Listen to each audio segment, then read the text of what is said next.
থেকে এই সরকার এই বিডিআর হত্যাকাণ্ড ইস্যুটিকে সবচেয়ে বেশি প্রায়োরিটি দিয়ে কাজ করছেন এবং আমরা আশাবাদী এই অন্তর্বর্তীকালীন সরকারই এই বিডিআর হত্যাকাণ্ড ইস্যুতে একটি সুষ্ঠু সমাধান দিতে পারবে।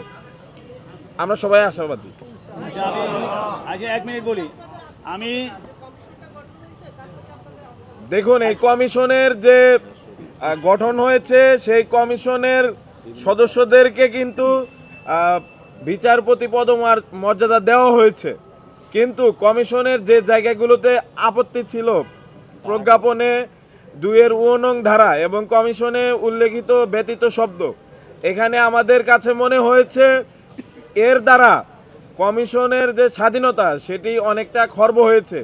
সেটি আমরা স্বরাষ্ট্র উপদেষ্টার কাছে জানিয়েছি এবং সেটি তিনি আমলে নিয়েছেন।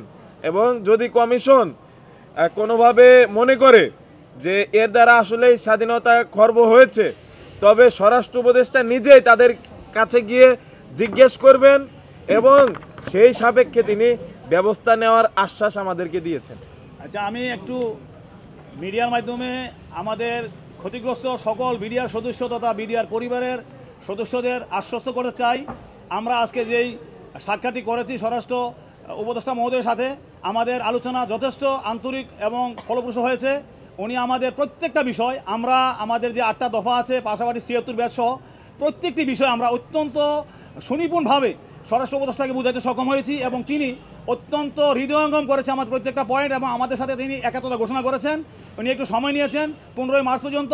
আমি এই যত ক্ষতিগ্রস্ত বিডিআর আছেন বাংলাদেশের আনাচে কানাচে বিদেশে যে যেখানে আছেন সকলকে উদ্দেশ্য করে বলতে চাই, আপনারা অবশ্যই ধৈর্য ধরবেন। আমরা 15 তারিখ পর্যন্ত স্বরাষ্ট্র উপদেষ্টা মহোদয়ের উপর আস্থা রাখতে চাই।